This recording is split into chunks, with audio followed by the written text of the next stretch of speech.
what kind of path do you think would be helpful for people who were looking to break into management or A&R? Like, would a communications degree, something like that, be helpful? What kind of advice you got?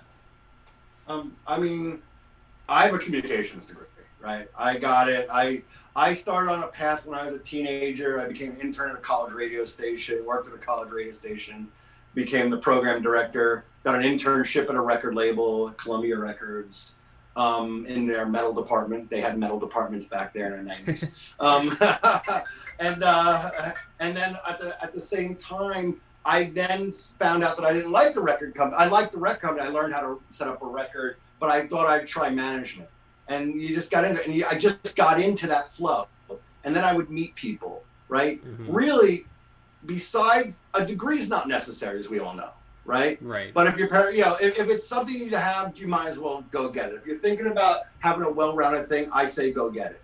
Otherwise, it's all about hanging out and meeting people. It's a very relationship, personal business. The people that I've known, the people that I was doing college radio with, right? This is a funny story. So this guy named Mike Ripper, right? He was the guy that was pitching me on Metal Blade Records, right? Back in my college days. Then all of a sudden, now I'm working with Mike, and Mike and Rob Goldklang are really responsible for breaking Linkin Park.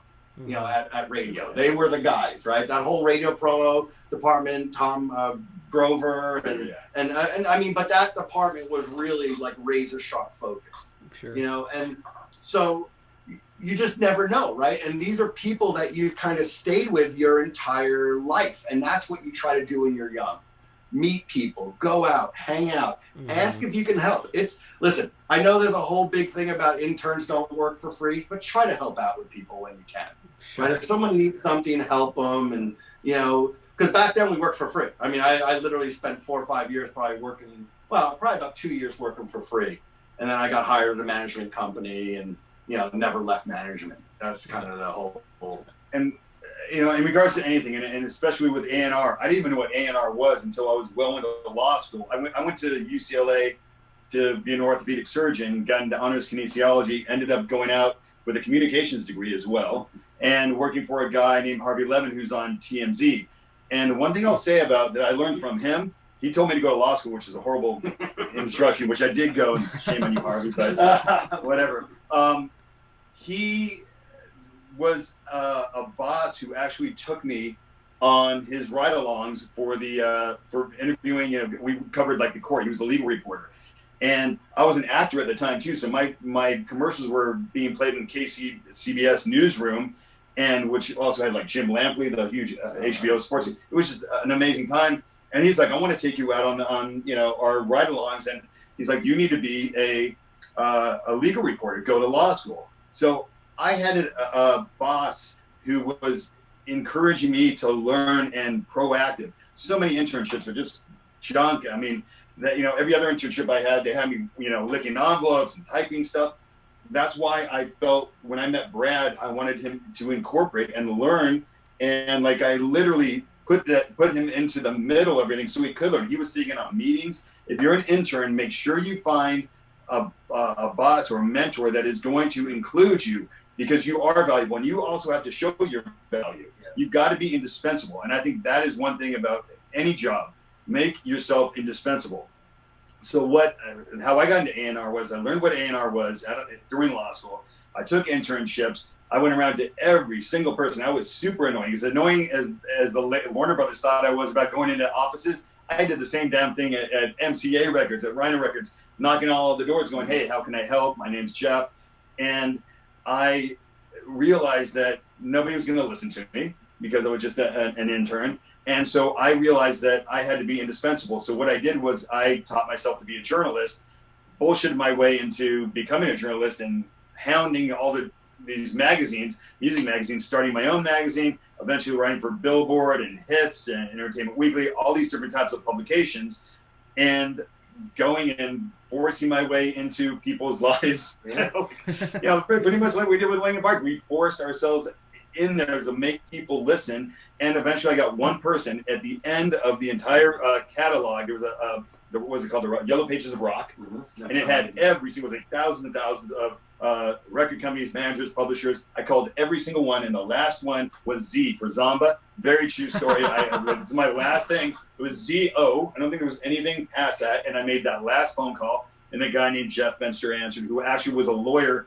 and appreciated the fact that I had a law degree, but he was a creative person, ended up signing like Britney Spears and whatnot, and he was also a rock guy, and he goes, hey, we may have a job opening. I got a job, finally. I mean, that was the last place that would have even considered hiring me, Z-O.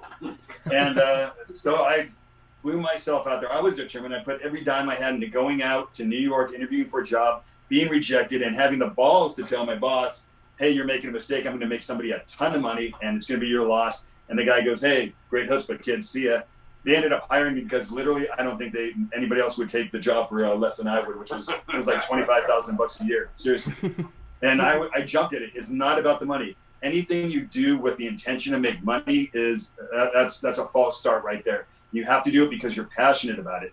So the way I got into A&R was I did a whole bunch of different things. I was a musician, producer. I was in a band. I was writing for music magazines. I was interning. Whatever it is, one of those things will connect. One of those multitudes of things will result into something. It's like a river with a ton of tributaries. One is going to reach, is it the ocean? Is it? I don't want to be, I think they reach the ocean. Yeah, something like that. But one of those paths will lead there, and it may be the longer path that will take you to your ultimate destination. But I think that's what we both did. We just did a lot of things to be in the right place. I was doing college radio. I worked student crew at a 2,500 seat concert hall on my campus. I was the campus activities board for concerts for a second. I then did my internships and never stopped, and literally was by the time I was finishing up my broadcasting degree, my communications degree, I was already working at Concrete Management 3 days a week and taking all the rest of my courses on Tuesdays and Thursdays. You know what I mean? So like, right. You just can't stop. You've got to meet people. It's a personal relationship business. You got to be able to help everyone any which way you can. It's harder and easier now, right? We're talking about a time frame, but everything had to be personal back then. Everything was done in person, right? Now you can do things a little less, things seem more impersonal, but you can actually get closer to people if you do it right. But you've got to mix in being at shows. I always joke around the bands and people. I go, the person who looks like they don't belong there by the soundboard, that's an industry person you should talk to. True. And ironically, I just completely forgot. So when I was in law school, the guys with the yellow jackets that work all the concerts? Yeah. I worked one of those things as a guy with a yellow jacket, took the jacket and showed up to every concert I wanted to go to and just walked into concerts, literally, and met everybody. And they go, hey, you go work over there. I wasn't getting paid. I can leave whenever the hell I want. They were like, hey. And I just grabbed my jacket. I still have that jacket to this day. And I would force myself to go in and meet people. And as much as it was very uncomfortable, I would literally go, I've got to meet this person. And I lied a lot. I just lied. I go, hey, we met at so-and-so. I remember I would go up to somebody at a concert. I'm like, hey, good to see you again. And they're like, I don't know you. I'm like, no, we hung out, blah, blah, blah, and confuse them. And I actually did have a couple of people go, no, you're lying. I've never met you. But most people are like, oh, good to see you again, because they don't want to be embarrassed. And I would take meetings, and that's how I grew it. I'm like, I have this band, I'm managing this, I'm playing in this. Whatever it is, be indispensable, have something to discuss. That's another thing. Don't go into a meeting with nothing. Just go, hey, I want to pick your brain. Always have something to offer that you can engage and discuss. I think that's super important. Yeah. Ironically, I just signed an artist to a management deal that reached out to me because of your website, or because of the fan site, and it was incredible. Like I don't have time to listen to all this stuff, but this one person got through and had said something unique and interesting, grabbed my attention, and I just signed her. And again, just don't give up. Yeah. Don't be annoying, but I think, again, have something to discuss. Have something of value. My guitar teacher in college used to be the head of the music department at Musicians Institute back in the day. He always told me it was all about the hang. It's all about making impressions on people and being memorable. Yeah, I would always tell young people that sometimes when you first get in, when I was in my early 20s doing it, probably most of my friendships that I have now were made between 8 p.m. and 2 a.m.